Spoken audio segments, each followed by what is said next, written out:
Você destruiu mais do que uma canção, Eduardo. Destruiu a mulher que cantava por você. A voz dela ecoou pelo teatro vazio como um golpe de cristal quebrando. O som se espalhou, encontrou o mármore frio, as cadeiras douradas e morreu aos pés do maestro.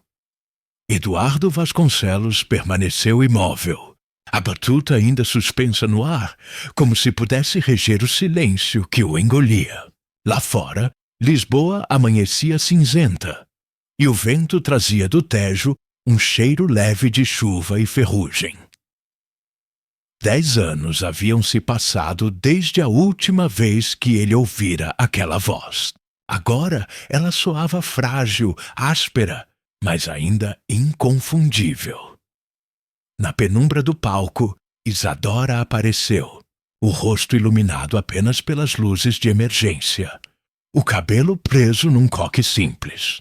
Nas mãos, um caderno de partituras gasto, manchado por anotações antigas. Ela caminhou até o piano, passou os dedos sobre as teclas cobertas de poeira e disse, sem olhar para ele: "Engraçado, o som ainda existe, mesmo quando o amor acaba." Eduardo tentou responder, mas o som de sua própria respiração parecia mais alto que qualquer palavra. Do alto das galerias, um eco metálico ressoou. Uma nota solta, perdida, vibrando no ar como lembrança e, naquele instante, ele soube. A melodia que passara a vida inteira tentando aperfeiçoar estava justamente ali, no erro que ele jamais conseguiu perdoar. Você destruiu mais do que uma canção, Eduardo. Destruiu a mulher que cantava por você. A voz de Isadora ecoou pelo teatro vazio como vidro se partindo. Eduardo Vasconcelos permaneceu imóvel, a batuta suspensa, incapaz de reger o silêncio que o engolia. Lá fora, Lisboa amanhecia cinzenta e o vento trazia o cheiro úmido do Tejo. 10 anos. Era esse o tempo que o separava dela. E, ainda assim, bastou um som, uma palavra, para tudo voltar. Horas antes, ele chegara ao Teatro Nacional de São Carlos com a calma ensaiada dos que acreditam controlar o tempo. O sobretudo de lã, o relógio Hublot, o cheiro de couro e poder, tudo nele parecia feito para impressionar. Mas o eco das próprias passadas soava vazio. Enquanto revisava partituras, um assistente o avisou. "Maestro, a nova professora de música pediu para usar o piano da sala 2. Não é permitido." Ela disse que o piano era do senhor. Eduardo ergueu o olhar. "Qual o nome dela?" "O Isadora Mendes." O ar desapareceu. À tarde, ele ouviu o som do piano. Uma melodia simples, tocada com doçura. Aproximou-se da porta entreaberta. Lá dentro, Isadora ensinava crianças. Algumas desafinadas. Uma delas descalça, sentindo o chão vibrar. "Isso, Luna", dizia ela com ternura. "A música vive no corpo, não nas orelhas." Eduardo ficou observando. O tempo se dissolveu. O rosto dela estava diferente, mas o olhar era o mesmo. Firme, luminoso, inatingível. Quando a aula terminou, Isadora percebeu sua presença. Não se assustou, apenas o olhou, longa e silenciosamente. "Ainda rege o mundo como se tudo obedecesse ao seu compasso?" perguntou, com um meio sorriso. "Tento apenas manter o ritmo", respondeu ele. "O problema é que o coração não segue partitura." O silêncio entre eles era mais verdadeiro que qualquer som. Ela pegou o casaco. O perfume de âmbar flutuou pelo ar. Antes de sair, voltou-se e disse: "Engraçado. O som ainda existe, mesmo quando o amor acaba." A porta fechou-se devagar. Eduardo permaneceu diante dela, imóvel. No piano, Uma única nota ainda vibrava, dissonante, perdida, eterna. Durante toda a noite, Eduardo não conseguiu dormir. A voz de Isadora, firme, calma, implacável, repetia-se dentro dele como uma nota que se recusa a desaparecer. Na suíte do hotel Enquiado, tudo era silêncio. As cortinas de linho bege moviam-se com o vento. Sobre a mesa, um copo de vinho meio vazio refletia a luz fria do abajur. Ele sentou-se ao piano portátil que mandara instalar ali. Mas as teclas pareciam lhe devolver o som da própria solidão. Tocou 3 notas. Parou. A música morria antes de começar. O relógio marcava 3 da manhã quando se levantou. Foi até a janela e olhou Lisboa dormindo. O Tejo brilhava distante, e as luzes de Alfama tremeluziam como um coração pulsando no escuro. Pela primeira vez em anos, ele sentiu medo, não de fracassar, mas de não saber mais o que o sucesso significava. Na manhã seguinte, chegou cedo ao teatro. O porteiro o cumprimentou com reverência, mas ele apenas acenou e subiu direto para a sala 2. A porta estava entreaberta. Lá dentro, o som do piano soava leve, infantil. Isadora tocava uma canção simples, enquanto as crianças batiam palmas em compassos diferentes. No centro da roda, Luna, a menina de pés descalços, sentia cada vibração do piso. "Está vendo?" dizia Isadora sorrindo. "O som não é só para ouvir, é para sentir." Eduardo ficou à porta, observando. Aquela cena tinha algo de sagrado. A mulher que ele abandonara, que perdera a voz e com ela a carreira, agora devolvia a música a quem nunca a ouvira por completo. Isadora percebeu sua presença, mas não interrompeu a aula. Limitou-se a lançar-lhe um olhar breve, sereno, o suficiente para dizer: "Eu sei que você está aí." Quando as crianças saíram, ela recolheu as partituras. "O que faz aqui tão cedo, maestro?" perguntou sem ironia. Escutando, ele respondeu, e pela primeira vez a palavra pareceu verdadeira. "O senhor aprendeu a ouvir?" "Estou tentando." Ela sorriu, um sorriso pequeno, quase imperceptível. "O som que mais importa não vem das cordas", disse Isadora. "Vem de dentro." Eduardo aproximou-se do piano. Passou a mão sobre o tampo de madeira escura. "Esse piano ainda é o mesmo?" "O mesmo", respondeu ela. "O mesmo que você deixou." O peso da frase caiu sobre ele como um acorde menor. "Eu pensei que tivesse sido vendido. Não tive coragem. Achei que se um dia voltasse, talvez precisasse dele mais do que eu." Eduardo não soube o que dizer. Sentou-se ao banco. As teclas estavam frias, gastas, mas o som, ainda que desafinado, parecia conter tudo o que ele perdera. Isadora encostou-se à parede e cruzou os braços. "Acha que a música muda com o tempo?" "Não", respondeu ele.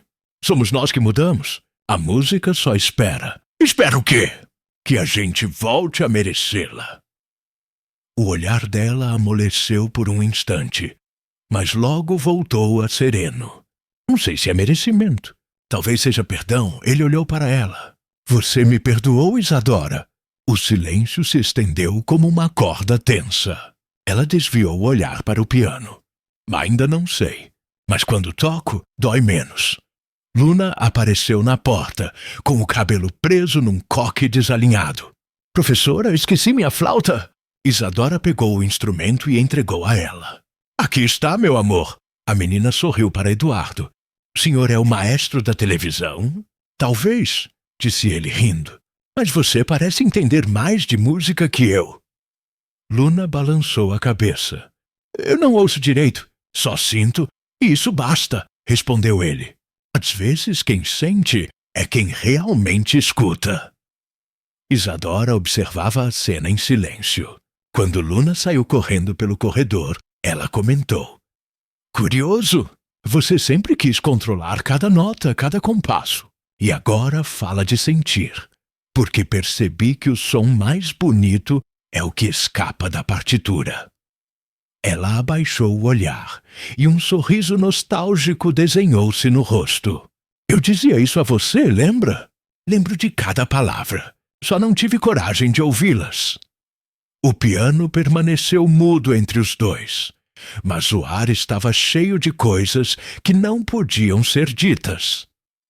Naquela noite, Eduardo caminhou sozinho pela Rua Augusta. As vitrines refletiam sua imagem multiplicada. O maestro, o homem, o arrependido, entrou em um café antigo e pediu um vinho do Porto. O garçom, sem saber quem ele era, perguntou se estava bem. Estou aprendendo, respondeu ele, encarando o líquido escuro no copo. Do lado de fora, a chuva começou a cair, fina e persistente. As luzes dos postes se distorciam nos paralelepípedos molhados. No telefone, uma notificação. Uma nova mensagem. Era de Isadora. Amanhã teremos ensaio aberto com as crianças. Se quiser ouvir o verdadeiro som do perdão, apareça. Eduardo leu a frase várias vezes. O coração acelerou, como se cada palavra fosse uma nota tocando dentro dele. Apagou o cigarro, deixou uma nota alta sobre a mesa e saiu. Do outro lado da rua, o reflexo dele se misturou ao das luzes, e por um instante teve a impressão de ver sua versão mais jovem, de mãos dadas com ela, rindo sob a chuva de Paris. O vento soprou, trazendo o mesmo perfume de âmbar que ele jamais esqueceu. E pela primeira vez em 10 anos, Eduardo sorriu sem culpa, porque talvez a música estivesse apenas esperando o momento certo para voltar a tocar. O céu de Lisboa amanheceu pesado, coberto de nuvens que pareciam respirar tristeza. A previsão anunciava tempestade, mas o Teatro Nacional de São Carlos seguia preparado. Aquela noite marcaria o retorno do maestro Eduardo Vasconcelos ao palco depois de uma década. Cartazes espalhados pela cidade exibiam seu nome em letras douradas, bilhetes esgotados, críticas antecipadas. O homem que se tornara símbolo da perfeição voltaria à frente da orquestra. Mas Eduardo não pensava em aplausos, pensava em Isadora. Desde a mensagem dela, algo dentro dele mudara. Passara dias revendo partituras, não para corrigir erros, mas para lembrar o que era sentir. Na manhã do concerto, chegou ao teatro mais cedo do que todos.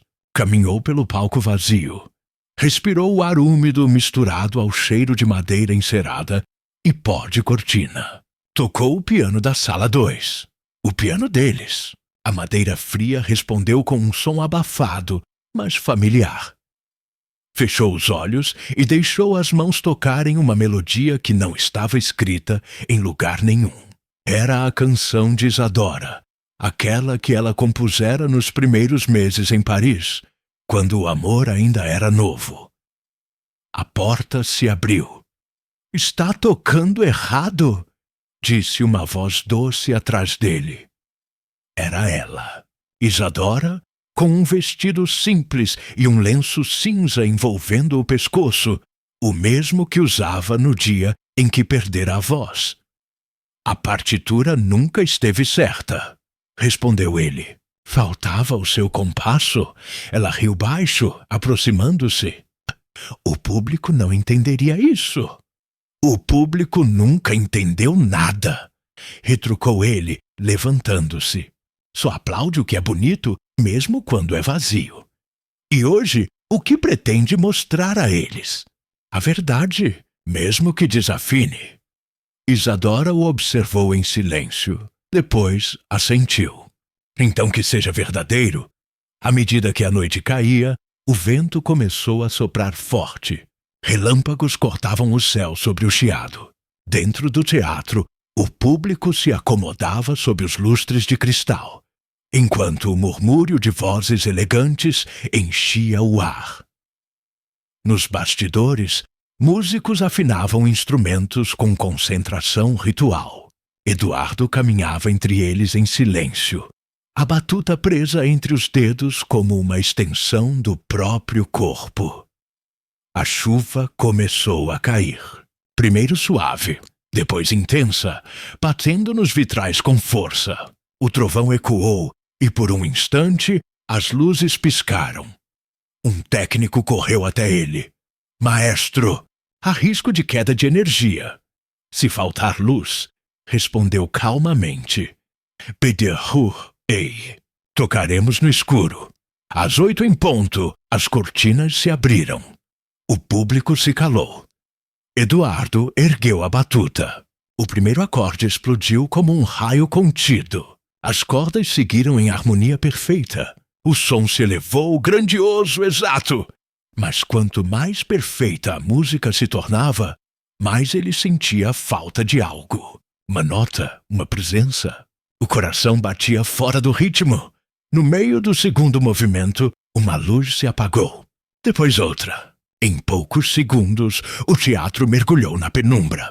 Um murmúrio de pânico começou entre as fileiras.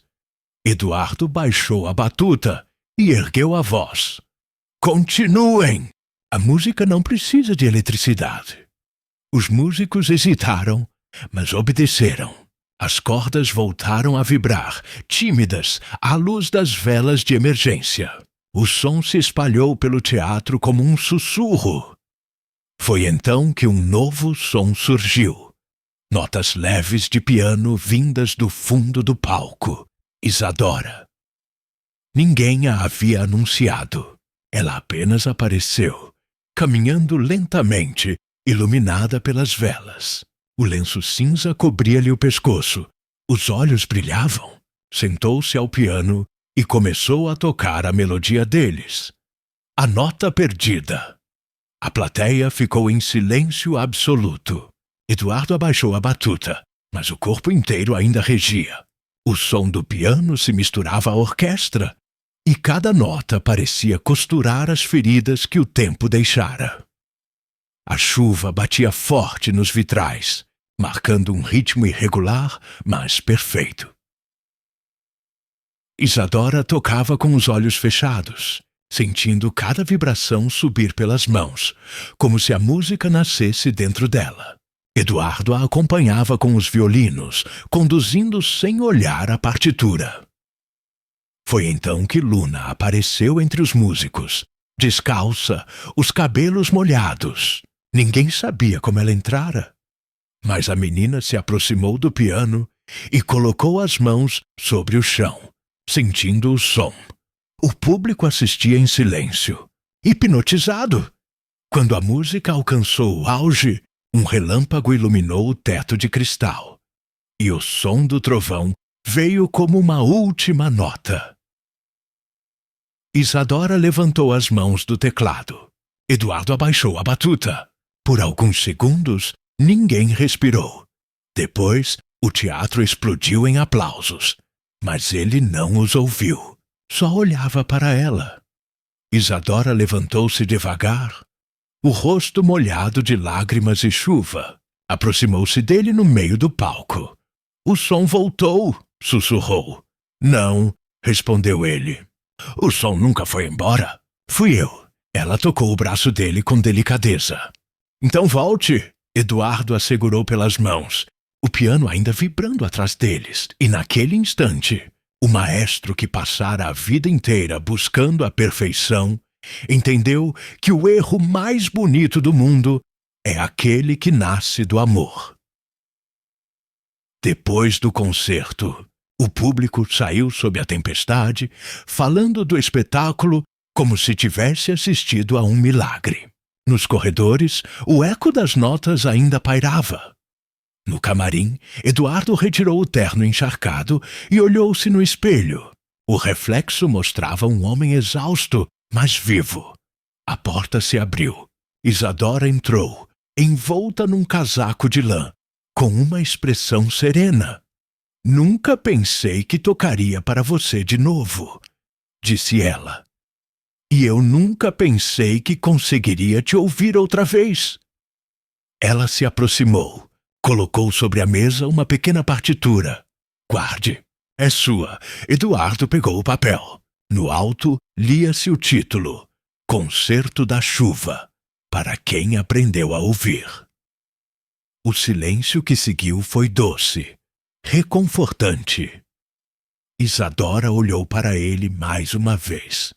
Depois, virou-se para sair. Antes de alcançar a porta, Eduardo a chamou. Isadora! Ela parou. Obrigado por me ensinar que o som do perdão é mais forte que qualquer aplauso. Ela sorriu. Aquele mesmo sorriso antigo, o que cabia entre um suspiro e uma lembrança. E respondeu. E obrigado por, enfim, tocar para sentir. Saiu sem ruído. Do lado de fora, a chuva continuava a cair, transformando Lisboa num reflexo líquido. Eduardo abriu a janela do camarim. Respirou fundo. O vento trouxe de volta o perfume de âmbar, e por um instante ele jurou ouvir a risada dela misturada ao som distante do piano. Sorriu e deixou que a música, simples, imperfeita e humana, o embalasse outra vez. A manhã seguinte amanheceu com o cheiro de terra molhada e pão quente. Depois da tempestade, Lisboa parecia lavada, respirando um tipo de silêncio que não era ausência de som. Era descanso. Eduardo saiu do hotel sem segurança, sem carro, sem pressa. O céu ainda carregava nuvens baixas e o vento soprava do Tejo, frio e úmido. Caminhou pelas ruas estreitas de Alfama até chegar à pequena escola de música que Isadora coordenava. Do lado de fora, ouvia-se o som de risadas e teclas de piano misturadas. Ele parou na porta, observando pelas janelas embaçadas. Crianças alinhadas em semicírculo, batendo palmas enquanto Isadora, serena, marcava o compasso com um leve movimento da cabeça. Luna estava lá, descalça como sempre, sentindo o chão vibrar sob os pés. Eduardo não entrou. Ficou apenas olhando. A cena era simples, mas continha tudo o que ele passara a vida procurando. Harmonia. Uma das crianças o viu e acenou. Isadora se virou. Os olhos dos dois se encontraram por um instante breve, quase casual. Ela sorriu sem surpresa. Achei que não viria, disse, abrindo a porta. Prometi a mim mesmo que ouviria até o fim. Isadora indicou uma cadeira no fundo da sala. Ele se sentou silencioso. As crianças voltaram a tocar. O som era imperfeito, cheio de pausas e risos. Mas havia algo naquela imperfeição que o tocava mais do que qualquer orquestra. Luna errava as notas, ria, recomeçava. Isadora a incentivava com paciência. Em certo momento, a menina levantou os olhos e perguntou: Professora, e se o som acabar? Isadora respondeu sem hesitar: Então, a gente continua no coração. As crianças aplaudiram. Eduardo baixou o olhar, sentindo as lágrimas arderem. Quando a aula terminou, as crianças correram para o pátio. Só restaram eles três: Isadora, Luna e ele. Luna se aproximou com um sorriso tímido e entregou-lhe um pequeno papel dobrado. É para você, maestro. Eduardo abriu. Dentro havia uma única frase escrita com letras tortas. Mesmo quem perdeu o som ainda pode ouvir o amor. Ele olhou para a menina, emocionado. Você escreveu isso? Foi o que a professora me ensinou. Isadora sorriu, um sorriso cheio de ternura e melancolia.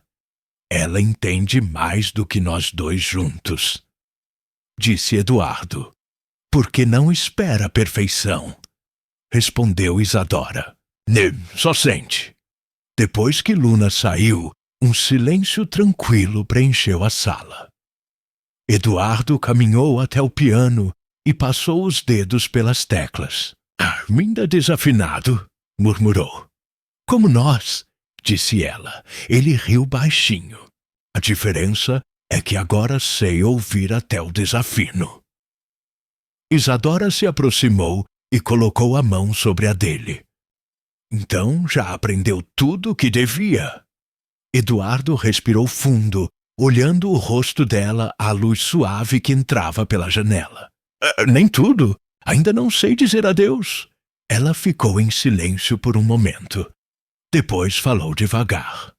Não precisa dizer.